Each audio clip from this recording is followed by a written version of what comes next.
We're going to unpack the messy, paradoxical, and honestly fascinating origins of working class identity in 19th century France. When we picture the historical working class, we usually imagine this very unified, heavy, industrial mass, a brotherhood of laborers united by their craft and their calluses. But the reality found in the historical sources, it is vastly more complicated, deeply unstable, and a lot more interesting. Today we're going to shatter some old myths and explore how modern class consciousness didn't actually start with a unified front, but with a chaotic, desperate search for basic human dignity. So to really get this mindset, we've got to look at how these workers actually viewed themselves. There's this amazing quote from 1831 where a colonist uses Debreu, this super popular pantomime actor at the time, as a metaphor for the workers of Paris. On stage, Debreu was brilliant, right? He mocked the powerful, subverted all the rules, and was momentarily glorious. But the second the curtain fell, bam, he was back to being just another poor, submissive citizen. This wasn't just some theater review. This was the exact psychological reality of the French common people back then, capable of incredible, fleeting moments of rebellion, only to be crushed right back into their everyday servitude. And that perfectly sets up the core tension we're looking at today. It's this massive whiplash between the fleeting highs of popular uprisings and the brutal return to economic reality. Think about the psychological toll here. You fight in the glorious 3 days of the 1830 revolution. You actually win. You're dreaming of true social emancipation. But then the bitter aftermath of 1831 rolls around. An economic depression hits. The bourgeoisie scoop up all the political spoils, and you, the worker, are just left out in the cold with unemployment and freezing winters. It was a brutal reality check that literally forced these folks to completely rethink who they even were. Section 1. A class in constant transit. Right off the bat, we have to totally shatter this myth of the working class as a monolithic, heavy, food-producing block of laborers. In reality, it was a chaotic melting pot. Just look at these family backgrounds. You've got a weaver whose dad was a ruined merchant, a typographer whose family lost their vineyards in a lawsuit, a wool carter whose father went bankrupt. These are not your traditional generation-after-generation laborers. We're talking about a highly diverse group of displaced peasants, ruined businessmen, and younger sons who just got squeezed out of their inheritance by economic chaos. The working class back then was basically a giant transit lounge, a place for people tumbling down the social ladder just as much for those trying to climb up.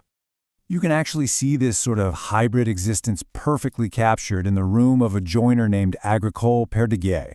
On one hand, you have the rough, rustic bones of his home, right? The dark ceiling beams, the bad flooring, the meager bed, all screaming his peasant roots. But then, layered right on top of that, you find bright wallpaper, muslin curtains, and these artificial flowers blooming inside a glass globe. Total markers of bourgeois aspiration. It visually captures this group of people living on the bleeding edge of two completely different worlds, trying desperately to piece together a dignified identity from the debris of their disrupted lives. Moving on to Section 2, the illusion of independence. So for these workers, the line between worker and master was incredibly fluid, but also deeply unstable. Back then, independence didn't necessarily mean you were running a successful business. Actually, it was more of a third position, caught right between being a master and being a domestic servant.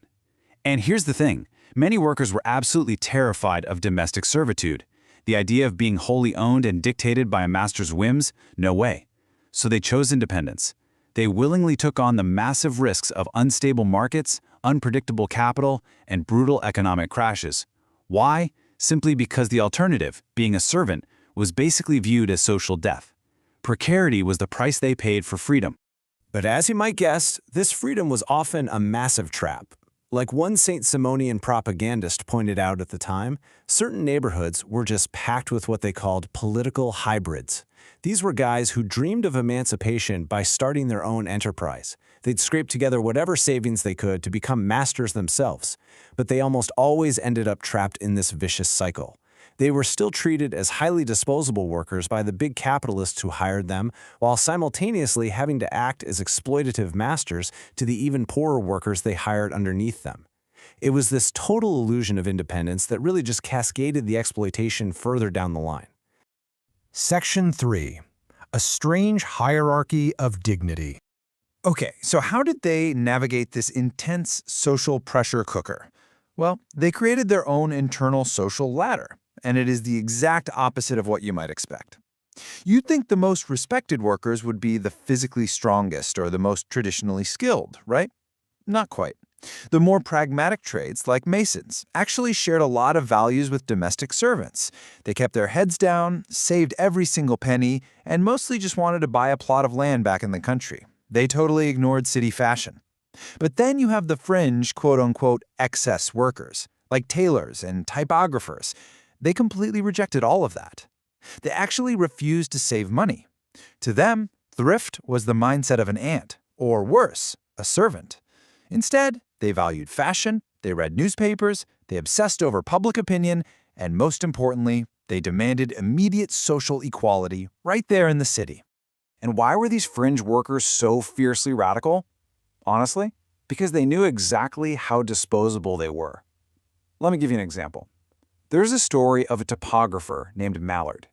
He was promised a job by a printing manager named Everett. But when Mallard shows up, the positions are actually full. So what does Everett do? He literally writes all his current employees' names on slips of paper, tosses them in a hat, and says whoever he draws first is getting fired to make room for Mallard. Crazy, right? But it brilliantly illustrates why they felt so incredibly cynical. In an age of total industrial anarchy, your skill meant nothing. Your loyalty meant nothing. Your entire livelihood was literally drawn from a hat. Which brings us to Section 4, the Revolt of the Tailors. That deep, lingering sense of disposability perfectly sets up the most replaceable yet fiercely rebellious group in all of Paris, the tailors. According to estimates from the time, there were a staggering 40,000 tailors in Paris alone. I mean, they were massively oversupplied. You'd find them crammed into sweatshops, freezing in tiny garrets, or just wandering the streets. And because there were so many of them, they literally felt like excess human beings. But here is the fascinating twist. They didn't fight out of some traditional sense of craft pride. Not at all. They fought precisely because they knew their craft was completely easily replicated. Their fight was purely 100% a demand for basic human dignity. Just look at their major strike in 1833. They weren't just asking for a few more cents an hour. Look at these demands. The right to smoke tobacco in the workshop, time allowed to read newspapers, and get this, the absolute requirement for masters to take off their hats when entering the room.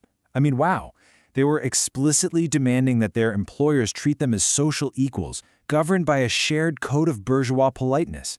They were fighting for the right to exist not as machines, but as gentlemen. And this movement was led by this truly incredible figure, André Tronson. Tronson was actually born into a pretty comfortable family, but he was forced into tailoring, which was seen as a poor man's apprenticeship, by a jealous stepmother. So he was yet another child in excess. And he didn't just hate his bosses, he detested the bourgeoisie as an entire social caste. But the guy was so charismatic that even the masters who threw him in prison would sometimes trust him to run their shops. Tronson's personal struggle just perfectly embodied the collective fight of his highly individualistic, fragmented trade. He took a disorganized mob of disposable workers and forged them into a unified front demanding absolute respect. Section 5. Birth of a class. So, how does all of this messy, chaotic history actually create the labor movement as we know it today?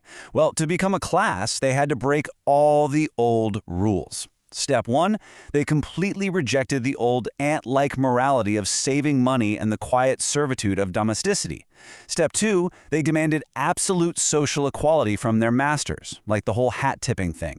And Step 3, they finally shifted away from those old, violent rivalries between different craft guilds.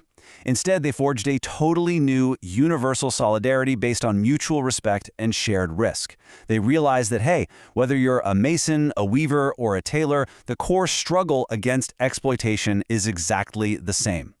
And you know what's wild? The people who led this charge weren't the burly blacksmiths or the tough coal miners. The true vanguard of the early working class were the folks who handled tiny needles and type characters. It was the tailors and the typographers. These were literate semi-workers who had absolutely zero illusions about their physical strength. But because they were situated so close to bourgeois fashion and public opinion, They knew exactly how to speak the language of the elite, and they weaponized it.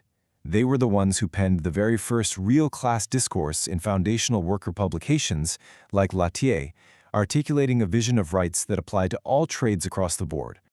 As we wrap up this explainer, I want to leave you with this thought. The origins of the labor movement aren't just found in dry graphs of wages and bread prices. They're found in the deeply human, often really paradoxical desire to not be treated as excess. From those artificial flowers blooming in Agricole Perdiguer's rustic room to the tailors demanding their bosses literally take off their hats, the quest to simply be treated with dignity fundamentally shaped the modern world. So, what do you think? Was the foundation of class consciousness born from the stomach, or was it born from the soul?